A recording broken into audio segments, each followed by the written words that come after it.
Hey, Carson, you're the dumbest kid in the world. You weren't meant to be a failure, Bennett. And you can control your temper, and you can bring your grades up, too. I know you can. I'm dumb, Mother. No, you ain't. You a smart boy. You're gonna go to the library and pick out 2 books, and at the end of the week, you're gonna hand me a written report about what you read. Why you waste all that time watching the TV? If you use that time to develop your God-given gifts, wouldn't be long before folks was watching you on TV. Mother, I want to be a doctor. You can be anything you want to be in this life, as long as you're willing to work at it.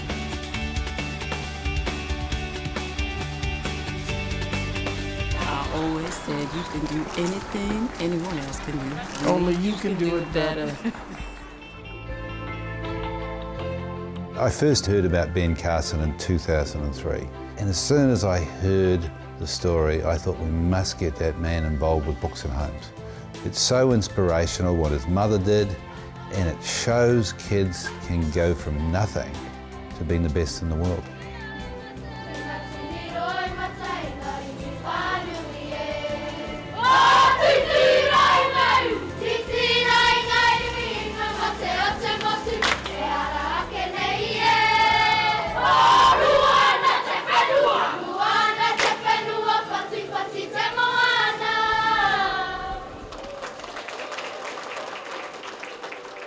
Just seeing the children yesterday was phenomenal. Seeing that facility filled up with children who had bust in from everywhere and then calling out Ben's name. I mean, I've never heard so much energy. I've never seen children so fired up, and I'm getting so much feedback back from the teachers who are saying their kids are fired up and they want to be doctors. Are you guys ready to be inspired? Are you guys ready to meet the man? Is there a doctor in the house? And what's his name? Well, without further ado, ladies and gentlemen, let's hear from the inspirational man himself. Please welcome to the stage, Dr. Ben Carson! All right, well, thank you so much. It's a real pleasure to be here with all of you. And I've enjoyed very much all the interactions. We had a chance to visit a couple of the schools. The young people are so well-behaved and well-spoken, and I'm very, very proud of each and every one of you. I want to talk a little bit today about what I was like when I was a young person and some of the things that happened in my life that led me to where I am. First of all, I always wanted to be a doctor. There was no other career that really interested me other than being a doctor. And in church and Sabbath school, we used to hear the mission stories about these missionary doctors who would travel all over the world, sometimes to very dangerous places, to bring not only physical, but mental and spiritual healing to people. And they seemed like the most noble people on earth. And I said, that's what I want to do. From the time I was 8 years old until I was 13, at which time, having grown up in dire poverty, I decided I'd rather be rich. So at that point, missionary doctor was out and psychiatrist was in. Now, I didn't know any psychiatrists, but on television, they seemed like rich people. They drove Jaguars, they lived in big fancy mansions, they had these big plush offices, and all they had to do was talk to crazy people all day. And it seemed like I was doing that anyway, so I said, you know, this is going to work out extremely well. And I started reading Psychology Today, and I was the local shrink. Everybody brought me their problems. I would say, sit down, and I'd stroke my chin, and I'd say, tell me about your mama. And I even majored in psychology when I went to college. And then I went to medical school, and I was all ready for psychiatry. But then I started listening to the neurosurgeons and some of their presentations, and they seemed so dramatic. Some of the things they could do, opening up people's heads and taking out parts of the brain or fixing things. And I started saying, wow, that sounds really cool. And then I asked myself, I said, what are you really, really good at? And this is a very, very important question for every single person in here to ask yourself. What is your special gift and talent? Now, a lot of people, when you ask them what is their talent, they say, I can sing, I can dance, or I'm really good with the ball. But you know what? You'll have other kinds of talents, intellectual talents. Everybody in here has intellectual talents. And it's very important to be able to figure out what those intellectual talents are. And I asked myself, what are you really, really good at? And I realized that I had a lot of eye-hand coordination, that I had the ability to think in 3 dimensions. A lot of people think in 2 dimensions, but I could think in 3 dimensions, which means you can keep all the relationships in mind. A person who can think in 3 dimensions can close their eyes and spin around, and they still know where everything is. They still have the ability to keep all those relationships in mind. And that's very important when you're operating in the brain, because the brain doesn't have a lot of landmarks in it. So you have to be able to kind of imagine where all the little tracks are that control this area of the body or this area of the body, because it all looks the same. And if you don't know what you're doing, all of your patients will come out looking like that. So, you know, it's very important to keep those relationships in mind. And also, you know, I love to dissect things. I never knocked things over and said, oops. So I said, you know what? Maybe you should be a neurosurgeon.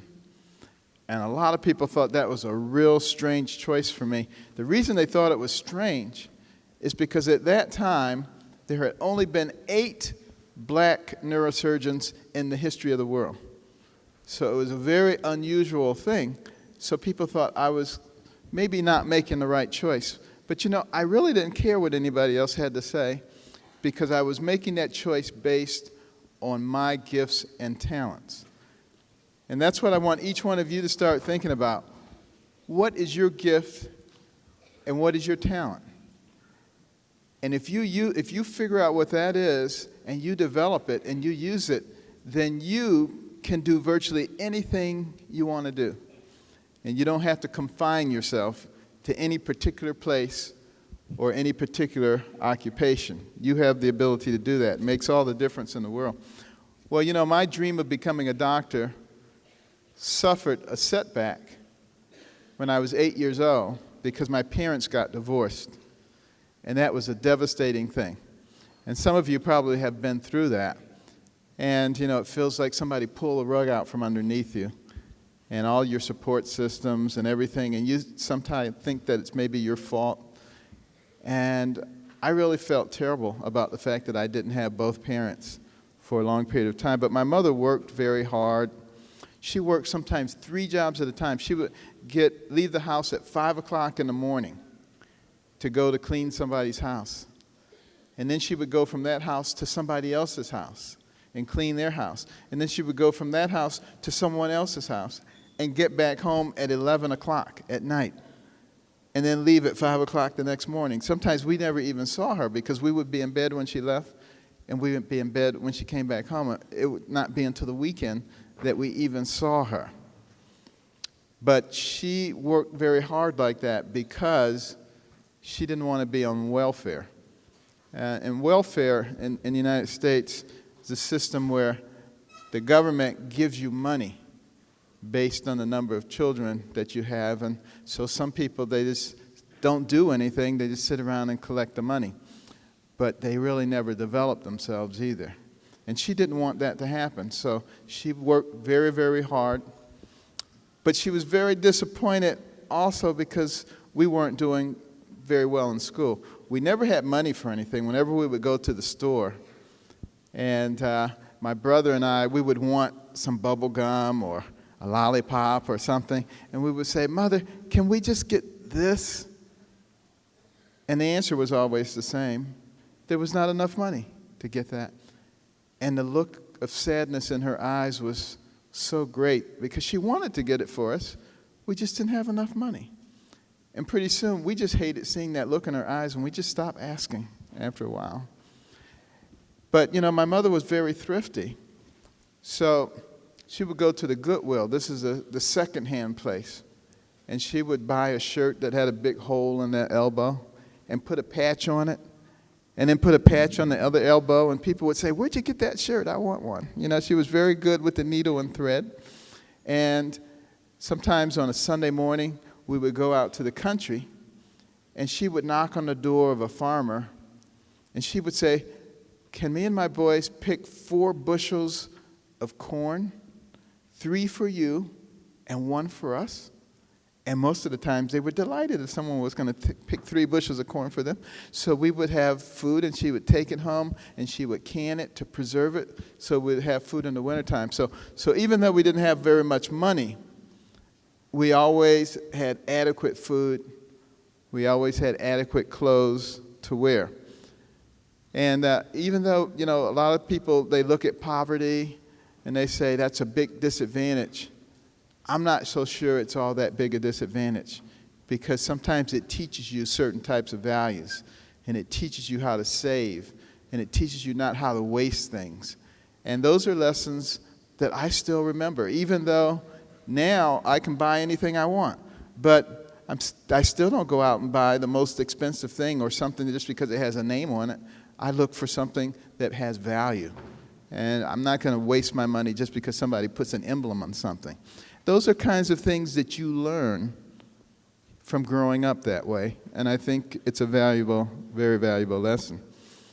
Well, you know, when I was in the 5th grade, I was really a terrible, terrible student. In fact, I was the worst student in the class. And I must say, it felt bad to be stupid. And I used to admire the children who did very well in school and got the best grades. There was one kid, his name was Steve. He was the smartest kid in the class. And after a test, he would always be so proud of himself. And he would come up to you, and he would hold his paper in your face because he had an A on it. And he'd say, "Let me see yours, let me see yours." And you'd want to just punch him in the nose, but you knew you would get in trouble, so you didn't do it. But, you know, I used to hate to see Steve coming after a test because I knew he was just going to tease me about getting such bad grades. But I still got them. And, you know, my mother was very, very concerned about the fact that I was doing so poorly in school. And my brother was doing poorly in school, and she just didn't know what to do. And she prayed and she asked God for wisdom. And he gave it to her. At least in her opinion. My brother and I didn't think it was all that wise, because it was to turn off the TV set. Let us watch only 2 or 3 TV programs during the week. Now, how many of you would like to only watch 2 or 3 TV programs during the week? Now, I don't see too many hands there. Well, there are a few more. I hope your parents are watching so that they will turn that TV off and let you have your wish, because with all that spare time, we had to read 2 books apiece from the Detroit Public Library and submit to her written book reports, which she couldn't read, but we didn't know she couldn't read, because she would put little check marks and highlights and all kinds of things, and we would think she was reading those book reports, and she really wasn't. But I hated it, because I would look outside and I'd see everybody else running around and playing basketball and football and baseball and just having the greatest time, and there I was stuck reading books. But I'll tell you what happened. After a few weeks, I actually began to enjoy reading those books. I remember the very first book I read. It was about a beaver. You guys may not know what a beaver is. It's a little furry animal that eats wood. And it was called Chip the Dam Builder. And it was so much fun. I started reading other animal books. I read every animal book in the Detroit Public Libraries. And then I started reading about plants. And then I started reading about rocks, because we lived near the railroad tracks. And what is there along the railroad tracks? Right, lots of rocks. And I started picking up the rocks and bringing them home. And I would get out the book about rocks and study it. And pretty soon, I could tell you the name of any rock and where it came from and how it was formed. Still in the 5th grade, still the dummy. And one day, the 5th grade science teacher walked in, and he held up this big, black, shiny rock. He says, "Can anybody tell me what this is?" Well, keep in mind, I never raised my hand. I never answered any questions. So I waited for somebody else, and nobody raised their hand. So I raised my hand, and everybody turned around, And they were looking. They said, look, Carson's got his hand up. Oh, this is going to be funny. And they were all ready for me to say something stupid. And the teacher was shocked. And he said, Benjamin? And I said, Mr. Jake, that's obsidian. And there was silence in the room because it sounded good. And nobody knew whether it was right or wrong. And they didn't know whether they should be laughing or whether they should be impressed. And finally, Mr. Jake, after he got over his shock, he said, that's right. It is obsidian. And I said, obsidian is formed after a volcanic eruption and the lava flows down and hits the water. There's a supercooling process. The elements coalesce. The air is forced out. The surface glazes over. They were all staring at me. They couldn't believe all this geological information spewing forth from the mouth of the dummy. But I was perhaps the most amazed one because it dawned on me that I was no dummy at all. I said, the reason you knew the answers because you were reading the books. What if you read books about all your subjects? And from that point forward, no book was safe in my grasp.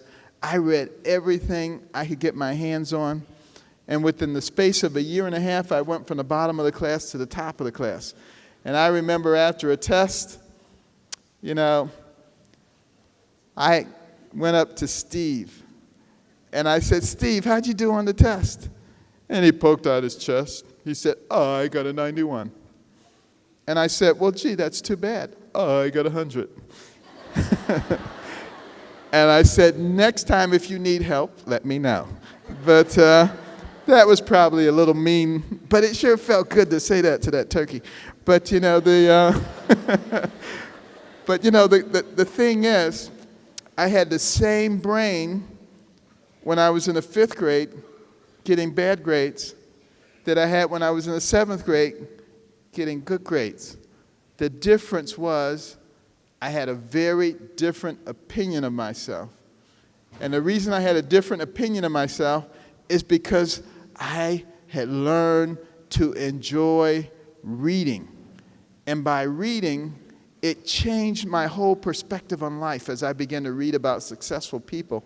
And I began to understand that the person who has the most to do with what happens to you in life is you.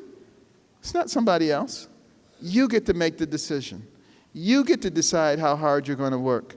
Nobody else gets to decide that. So you actually get to control it yourself. And you know what? It's because you have this thing up here, this brain. The human brain is the most fabulous organ system in the universe. It remembers everything you've ever seen, everything you've ever heard. It can process more than 2 million bits of information in 1 second. Let me give you an example of how sophisticated your brain is. How many people here remember your birthday? Let me see your hand. Okay, virtually everybody almost instantly remembered your birthday. Now, let me tell you what your brain had to do in order for you to respond to that question.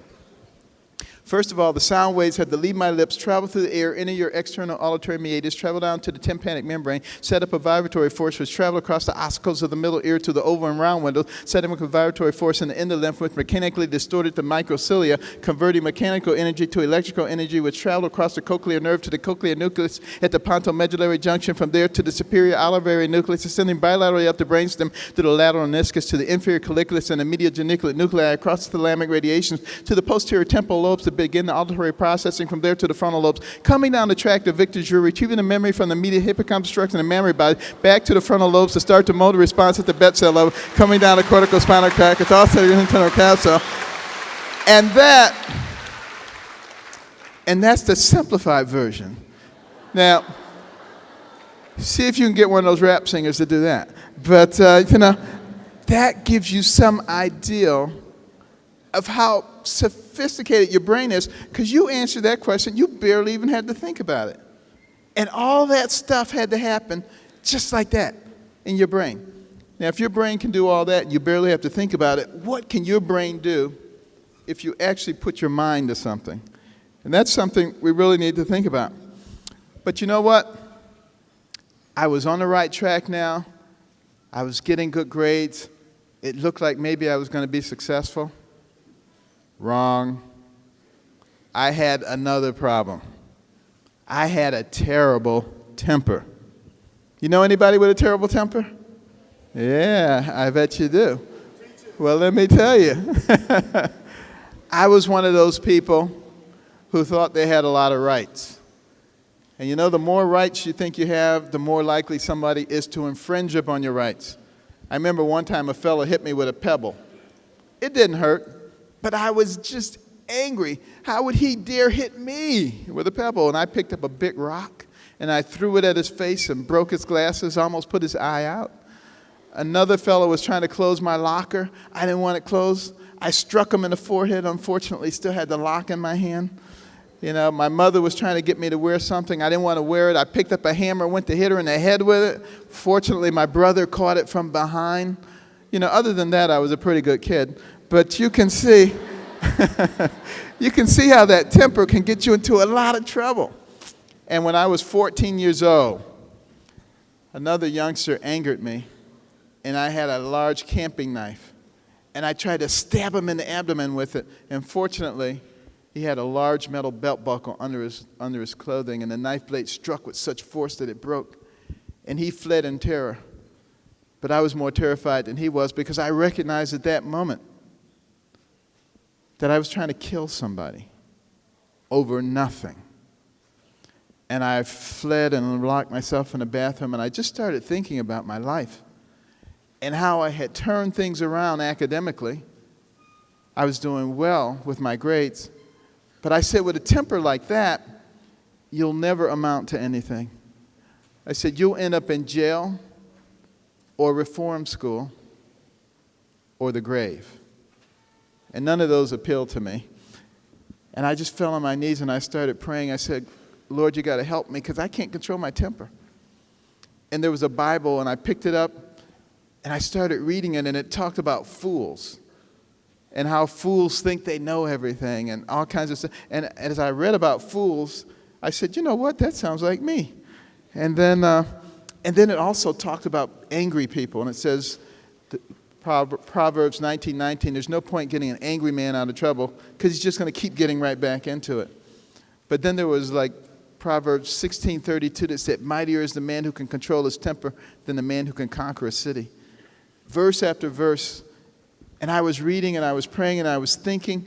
And you know what I concluded while I was in that bathroom for 3 hours?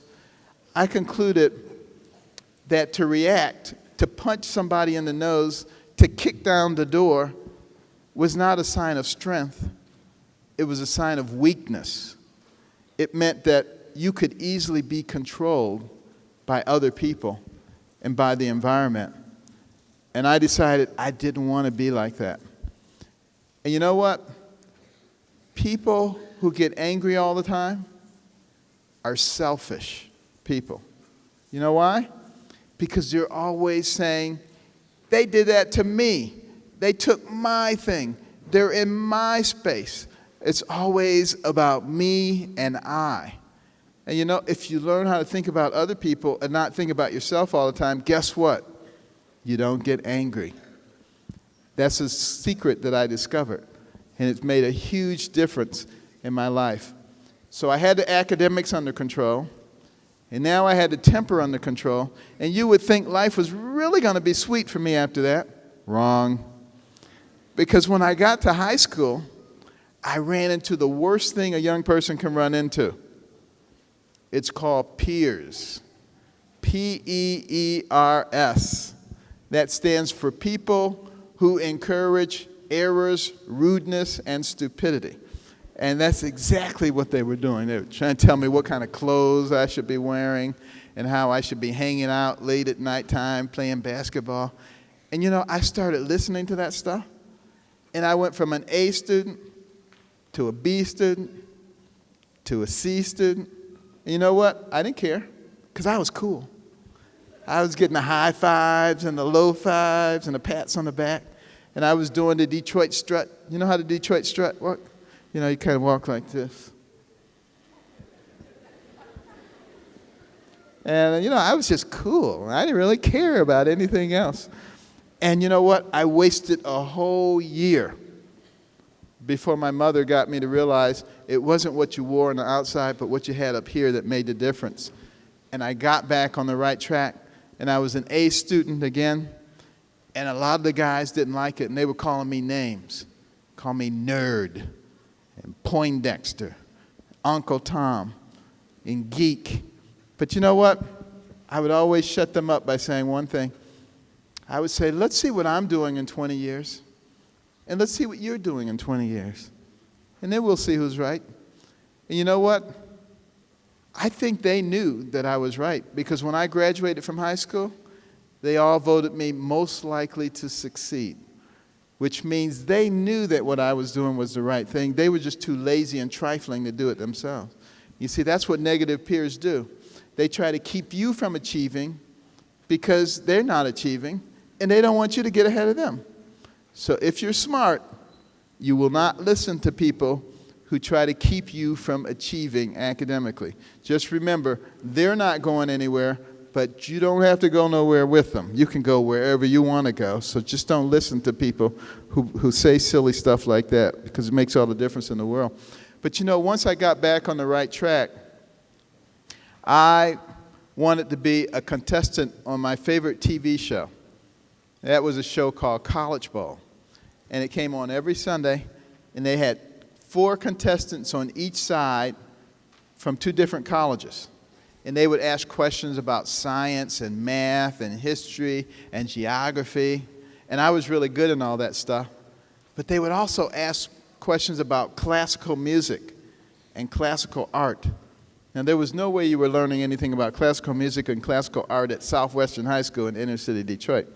So I made an executive decision to learn that stuff on my own. I would get on the bus. I would go downtown to the Detroit Institute of Arts. I would roam through those galleries until I knew every picture, who painted it, when they were born, when they died.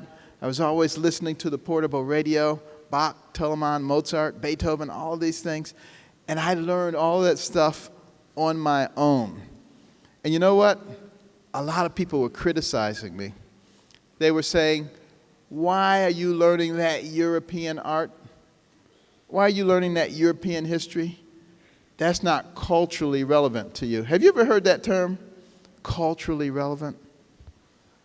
Well, I think it's a silly thing. And I'll tell you why I think that's a silly term. Because God gave us these incredible brains with enough capacity to know everything. You don't have to limit yourself to one culture. Now, you can limit yourself to one culture if you want to limit your potential in the world. But if you want to be relevant to the whole world, then you need to learn what's important to the whole world. And because you were born in a section of New Zealand, doesn't mean that you can't become somebody who is important to the entire world.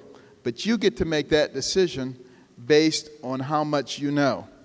And you don't need to limit yourself to just the things in your neighborhood, or just the things in your city, or just the things in your state. You get to make that choice, and it makes all the difference in the world. Well, once I learned all those kinds of things, you know, it looked like everything was going to work out for me, and it did. And by the time I was 33 years old, I was the chief of pediatric neurosurgery at the #1 hospital in the United States at Johns Hopkins, and started doing all kinds of fabulous cases. But one case in particular I remember was a little girl. She was on the swing in the schoolyard, and she fell off the swing and she bumped her head, and she had a grand mal seizure. That means, you know, she had abnormal movements and couldn't control her eyes and all kinds of things. And, you know, everybody said, well, it's just a post-traumatic seizure. She bumped her head. It probably won't happen again. But the next week she had 2 seizures. And the next week she had 3 seizures. And pretty soon she was having 3 a day, and then 10 a day, and then 30 a day, and then 60 a day, despite the medications. And the doctors in Connecticut didn't know what to do, and they sent her to the doctors in New York, and they didn't know what to do, and they sent her to the doctors in Boston, and they didn't know what to do. But there was an old doctor there, and he said, she reminds me of somebody with Rasmussen's encephalitis. And he said, with this disease, the seizures will get worse and worse, no matter what you do, and eventually you'll have to put her in an institution, and eventually she'll die. And there's nothing anybody can do about it. Well, the parents were devastated. Their precious little girl gonna die, and there's nothing you could do. But the mother would never give up. And she went to the library, and she started looking up stuff about seizures and encephalitis. And she discovered some of the work we were doing at Johns Hopkins with the operation called a hemispherectomy, where we remove half of the brain in children who have certain types of seizures. And they brought their little girl down for an evaluation.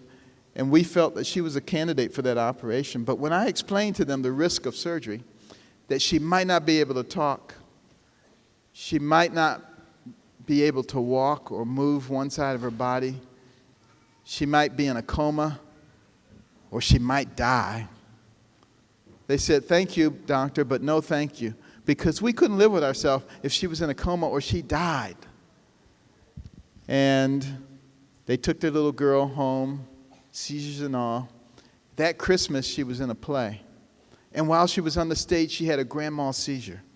Fell down, arms and legs jerking, foaming at the mouth, eyes rolled back, incontinent of urine.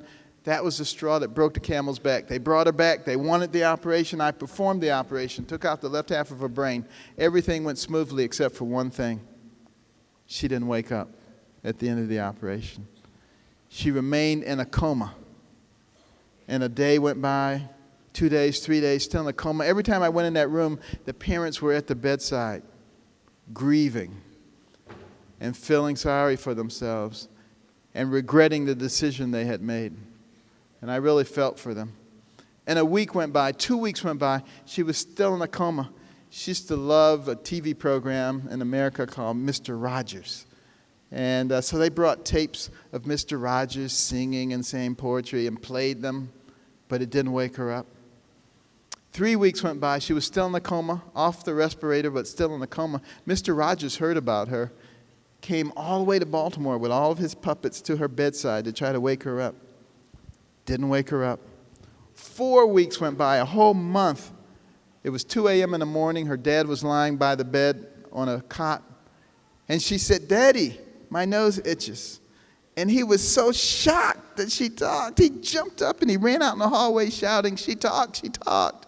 Only had on his underpants. Everybody came out to see what all the commotion was and, followed them back to the room. And there she was, scratching her nose. And that was the beginning of a recovery. And in no time, she was walking and she was talking. She wasn't having seizures anymore. And it was time to go back to school. But now they were worried. They said, "She's missing the left half of her brain. That's the side that allows you to calculate. She'll never be able to do math." But do you know that little girl was so determined and she worked so hard, the next year she had the highest math average in her class. And she did that with half of a brain. Can you imagine what you can do with a whole brain and determination? That's what I mean when I say think big. Each one of those letters means something special. The T is for talent, which God gave to every single person, not just the ability to sing and dance and throw a ball, but intellectual talent. You need to develop that. It's important for you, for your family, for your nation, for the world. The H is for honesty. Lead a clean and honest life. Always tell the truth, and you won't have to remember what you said 3 months ago. The I is for insight, which comes from listening to people who've already gone where you're trying to go. Your parents, your teachers, various other adults, they've already been through this stuff. They've already made bad mistakes. If you can learn from their mistakes, then you don't have to make them yourself. If you can learn from their victories, then you can move much faster. The N is for nice. Be nice to people. Because once they get over their suspicion of why you're being nice, they'll be nice to you. And you can get a whole lot more done when you're being nice and they're being nice. And can we do something? Can we all take the niceness pledge? Just raise your hand right where you are. All hands up. Raise your hand. We're taking the niceness pledge. You can put your hands down. Now, here's what you just pledged to do. You're going to be nice to every single person you encounter for 24 hours. Okay? So until this time tomorrow, every single person you encounter, you can be nice to them. That includes when you go home tonight, I want you to say to your mom or dad or whoever fixed dinner, I want you to say, "I really appreciate the fact that you work, you do all kinds of things. You still fix dinner for me. You take such good care of me, and sometimes I act like I don't appreciate it. And to prove that I do appreciate it, I'm going to wash the dishes tonight, and you don't even have to tell me. And then you're going to say to them, I want you to look at my room because you will see that it's clean, and you didn't even have to tell me. And you're going to be very nice to your brothers and sisters, too. Yeah, yep, even that, yeah. Because let me tell you a secret. I've had a chance to travel all over the world.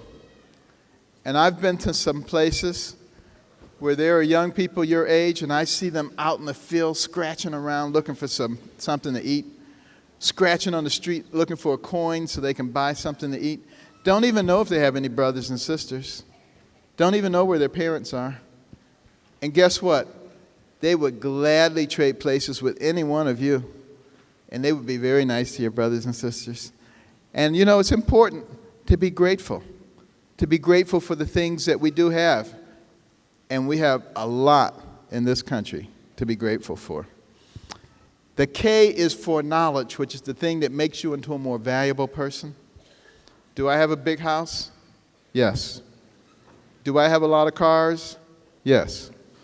Do I have a lot of things that Robin Leach of Lifestyles and the Rich and Famous thinks are important? Yes. Are they important? No. And if they all disappeared today, I really don't care. You know why? Because I can get them right back almost immediately with what's up here. And that's what Solomon, the wisest man who ever lived, meant when he said, gold, silver, and rubies are nice, but to be treasured far above those things, knowledge, wisdom, and understanding. Because he knew with knowledge, wisdom, and understanding, you could get all the gold and silver and rubies you wanted, but more importantly, you come to understand they don't amount to a hill of beans. And that the most important thing is developing your God-given talents to the point where you become valuable to the people around you. The B is for books, which is the mechanism for obtaining that knowledge. And some people say, I don't need to read books. I can learn everything I need to learn by watching DVDs and videos. That's like saying you can develop your muscles by watching somebody else lift weights. You know, it doesn't work that way. You have to develop your mind if you want your mind to work for you. The second I is for in-depth learning as opposed to superficial learning. Superficial learners are people who wait until a test and then they study real hard. Sometimes they do okay in the test and 3 weeks later they don't know anything. That's very superficial. That's not valuable.